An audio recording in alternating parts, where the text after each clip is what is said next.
Welcome to the Sports Card Talk Show. Sports Card Talk Show with Kevin Anderson and Lauren Walker, the Skol Brothers. Welcome to episode 36 of the Sports Card Talk Show. Today we got a little Monday Mount Rushmore action going on. Who do we got today? We have Big Grizzly Cards joining us to do the everybody's favorite team, the Evil Empire, the New England Patriots. Awesome. This should be really good. Yes, it should. Should we get Drew on the line? Yeah, let's do it. Ring-a-ling-ding-dong.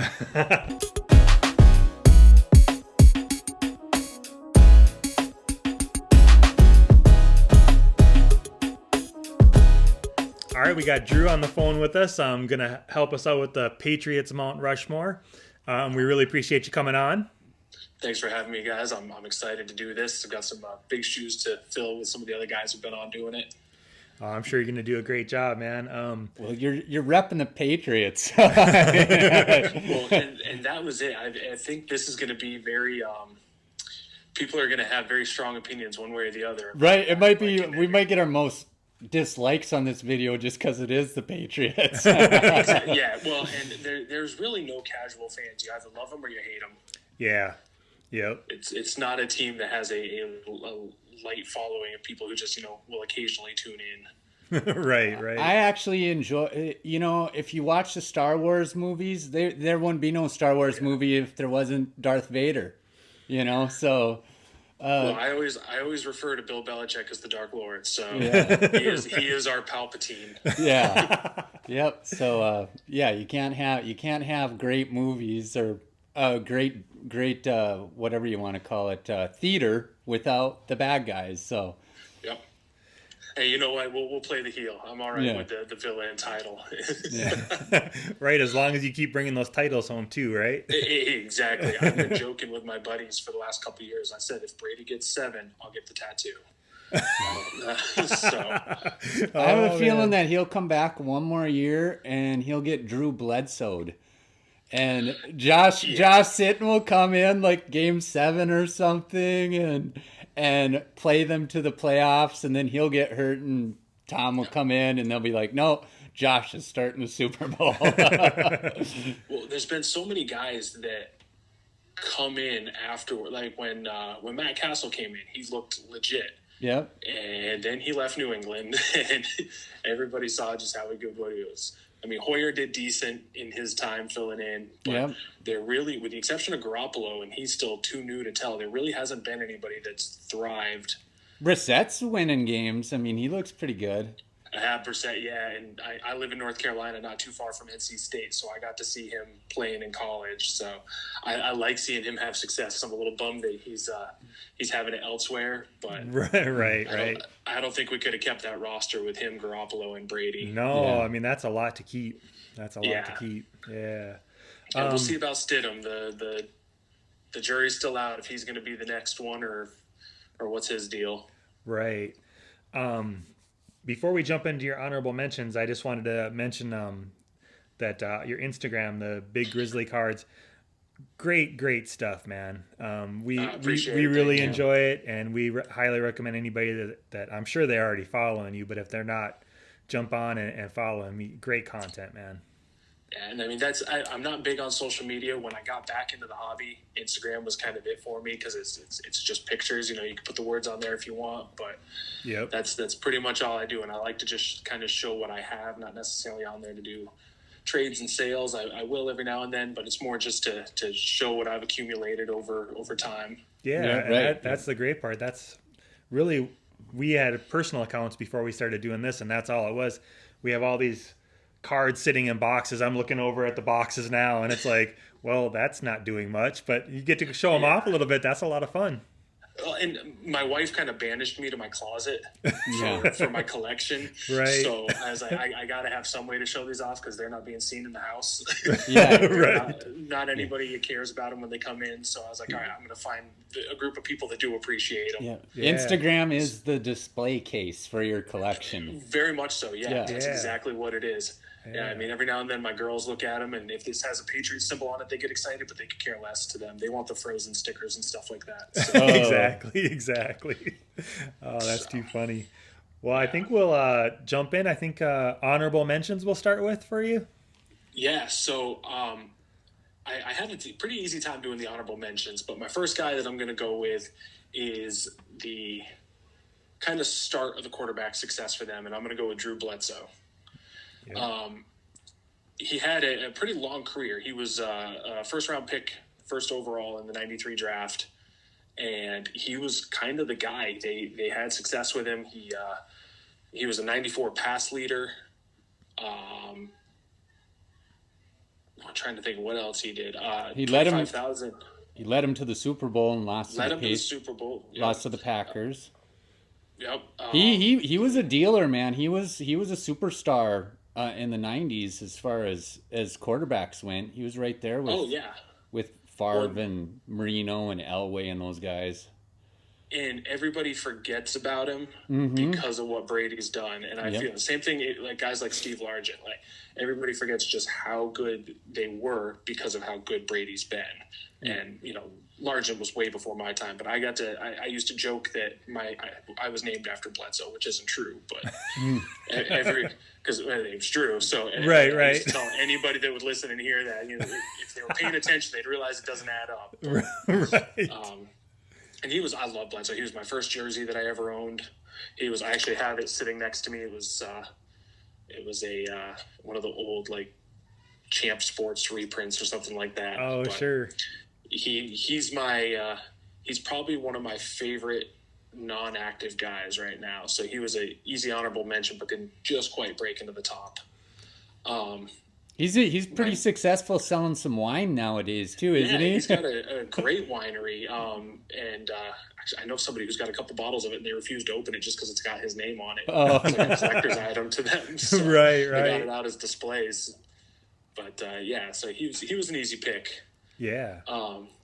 My next guy was a little interesting just because he didn't have success his whole career. He was with the Patriots for his whole career, but not the whole time he was doing it. And that's Troy Brown.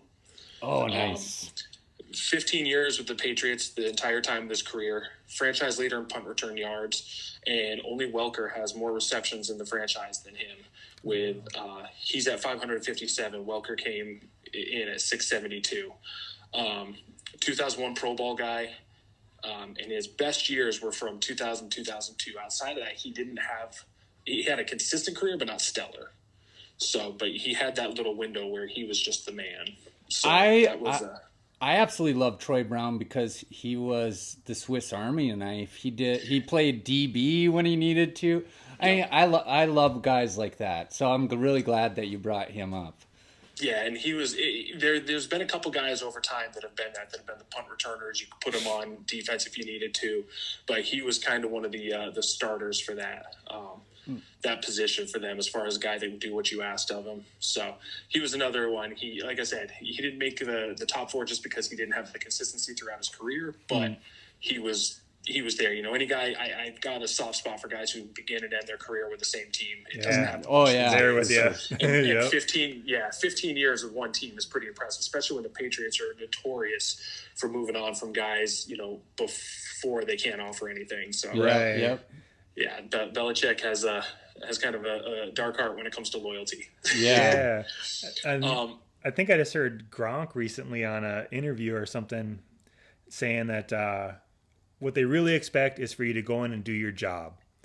The rest of it don't matter so much. So obviously he went in and did his job, like you said, because he just cuts ties when it's time. And he didn't cut ties. He usually gets rid of a guy a year before they fall off as opposed to a year after. So right. They can still have a productive year when they leave New England. Yeah. But and my next guy is actually a perfect example of that, and that's Wes Welker, who started out with Miami, went to New England, had his time in New England. I mean, he was 5-time Pro Bowl, 2-time All-Pro, led the league in receptions in 09, 07, and 11. And then second receptions in 08 and 12. He averaged 112 catches and 1,243 yards in his career. And just another one of those guys who was just awesome. He was undersized, but he wasn't afraid to go over the middle. Right. He was reliable, unless it was the Super Bowl when he was dropping big passes, but I'm not bitter. I feel like I think I love Wes Welker too. And I think I have some of his rookie cards, and I think he actually was started with the Chargers. I don't know if he played with the Chargers, but then he went to Miami. I think he actually learned a lot from Tim Dwight was with the Chargers at the time. And Tim Dwight was a tiny little white guy too, so... Yeah, and he was kind of the start of that trend for New England as far as the short, fast white dudes who can catch the ball. Yeah. and they've definitely kind of developed a type since then. Yeah, that fits that. You got that, I can't pronounce his name, the new kid this year, Gunnar Oswowski, I think, or something. Is another one of that mold. And then obviously Edelman, Danny Woodhead. Like there's just plenty of guys. Braxton Berrios, so they've got a type. But Welker was consistent, and I loved him. And then when he went to Denver, it was kind of a win-win because, like I said, Denver's my second team. But it hurt seeing him have success that long after leaving New England, realizing that he probably could have still done more there. Mm-hmm. And I'm curious how much he could have still done if he hadn't had the concussion issues. You know, being able to see straight and walk seems to be a little more important than football. So a little, yeah. Oh, man. So I'm he was another one there. I flip flopped on where I was going to put him, but he definitely fell into the honorable mentions. My next guy, and this was my hardest one to decide on if he was going to crack the top 10 or the top 4, or if he was going to be honorable mention, and it's Teddy Bruschi. Oh, nice. And so I'm going honorable mentions for Bruschi. And he was just the man. Besides his career success, he was a motivational guy on the field. He was definitely a team leader. He was voted a captain in 2002 by the team, which, you know, is always a big deal when you're peers. And then to come back from the stroke, and I mean, he came back and played after his first stroke, but to come back from 2 strokes is pretty impressive. Wasn't he defensive player of the week when he came back too? Right afterwards, Yep. He was the comeback player of the year in 2005, Patriots Hall of Famer. He only had 1 Pro Bowl in his career, and that was 2004. But he had just a consistent, awesome career. And he was one of those guys that you knew he was going to give it all when he was out there. There was no question if he was dogging it or not. Right. And the reason he made is I also love that he kept his career going with ESPN being an analyst afterwards. And he still does a lot for Boston. He has a team that he puts together for the Boston Marathon every year that he runs. And I think it's called Teddy's Team. Yep. And that I don't know if that's exactly right, but just a good guy. It seems like he did a lot for the community and was a big part of the Boston and the Patriots organization. So, right. And he's been a very very strong supporter of them through and through even after his career. So he was an easy guy to get in on here. Oh, for sure. But those are my honorable mention guys. Which, like I said, it was kind of tricky coming up who was going to be the one. Right. Awesome. Yeah. So we ready to jump into the top 4? Yes, we are. Let's do it. All right. I have a feeling this is going to be controversial for people that are Patriots fans on whether or not they agree. So my first guy, well before my time, but I've done research. My family back in Vermont's all Patriots fans, so they told me about him. But my first guy is John Hanna. I got him on my list. Yeah, he, like I said, never got to see him play, but from all the stats and everything, arguably one of the best linemen of all time. People say it's between him and Anthony Munoz. Yeah, as far as that 1 and 2. Yep. And what surprised me about him was he's 6'2", 265 pounds. You hear that? That's a tight end nowadays. Yeah, right. But I'm not far off of those stats. I'm a little taller. But that was crazy. I mean, I think Gronkowski clocked in at about 6'6", almost 270. Yeah, that's as a tight end. So he definitely was small for what's considered a lineman these days. But I mean, 9-time Pro Bowl, 10-time first team All-Pro, 75th anniversary all-time team. All-decade team from the 70s and 80s. Number 73, retired, Patriots Hall of Famer, College Hall of Fame. He was the first Patriot introduced into the Hall of Fame in 91. Wow. And one of the few guys that I'm a fan of that I don't have a card of. And as soon as I started putting this list together, I jumped on eBay and started looking at some stuff of his. Yeah, it's funny how this works, isn't it? And it's hilarious. And talking to Finn before, he's a Hall of Famer, and his card's ridiculously affordable. Yeah. So I got a couple of him coming in that hopefully my wife doesn't find out about. And the other thing about him is he started 183 games and played in 183 games. He was one of those guys that was always there and always played. And that was a different time. They played a little bit rougher those days. So to make it that long was pretty impressive. Oh, for sure. Yeah, and it would have been cool to see him play, but that was, like I said, well before my time. Sure. My next guy, who I did get to see play and is one of my all-time favorites, is Ty Law. Recent Hall of Fame introduction, Ty Law. He was one of those guys who's just a freak athlete, and I love seeing him. 3-time Super Bowl champ, 2-time first All-Pro in 98 and 03, led the leagues in interceptions in 98, 2000 All-Decade team, Pat's Hall of Famer, and then obviously 2019 Hall of Fame class. And another one of those guys that I just loved watching, and was, when they talk about the Patriots way, he was one of those guys that just went out and played. Mm-hmm. And so that was he was a pretty easy decision. My next guy, my personal favorite, one of the biggest clowns in the league, but also one of the best, was my man Gronk. Yeah. Yep. Had to go with Gronkowski, and he made the cut because obviously he retired this past year.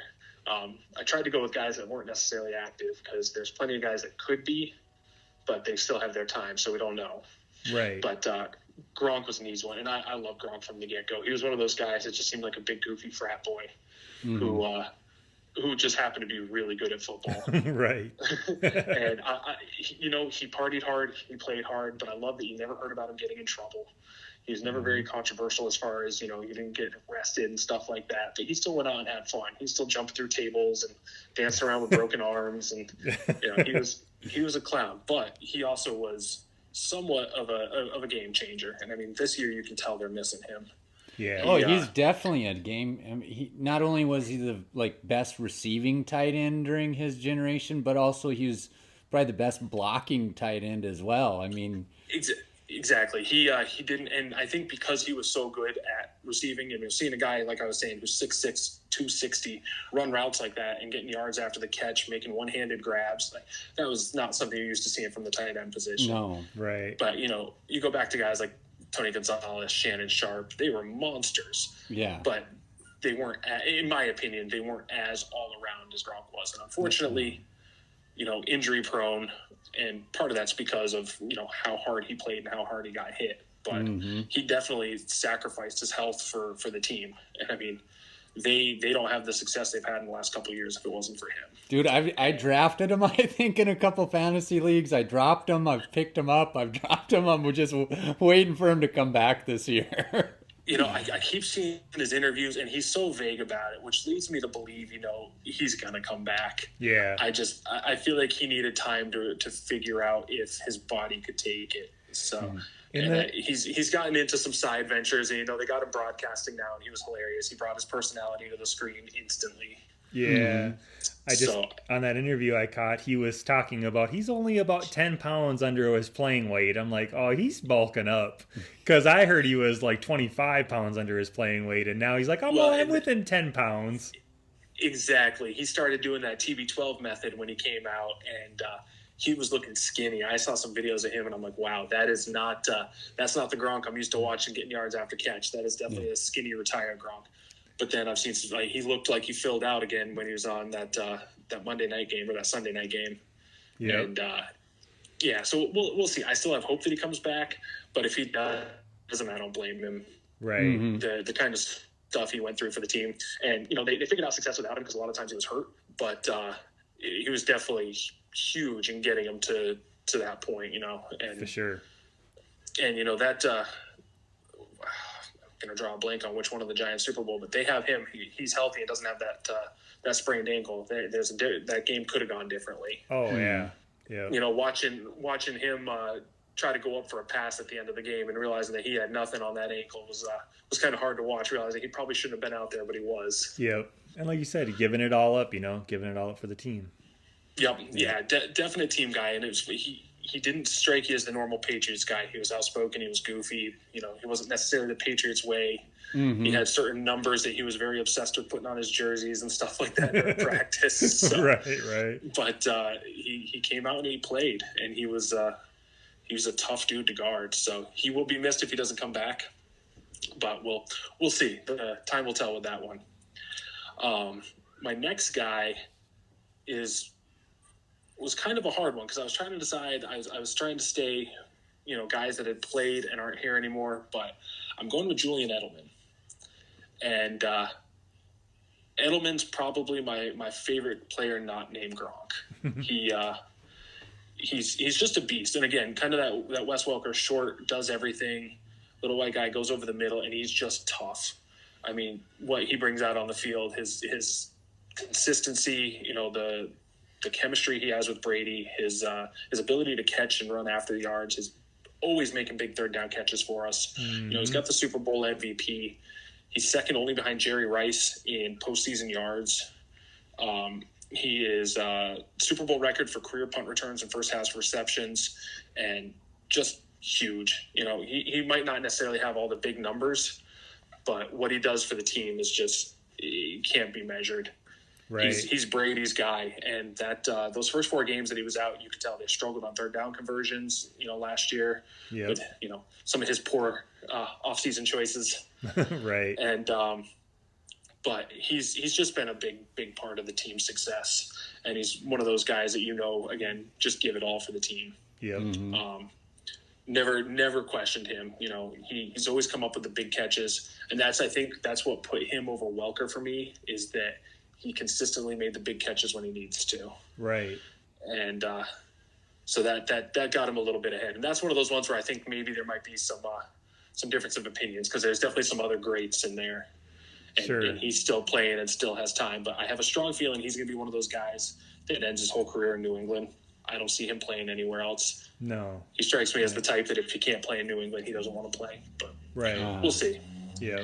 And he's thrown for touchdowns, runs for touchdowns. He's a Swiss Army knife, like you were saying with Troy Brown. He's just a do-it-all kind of guy for them. Yeah. And he plays with a little bit of a chip on his shoulder, even when he doesn't need to. He definitely has a mouth on him. Right.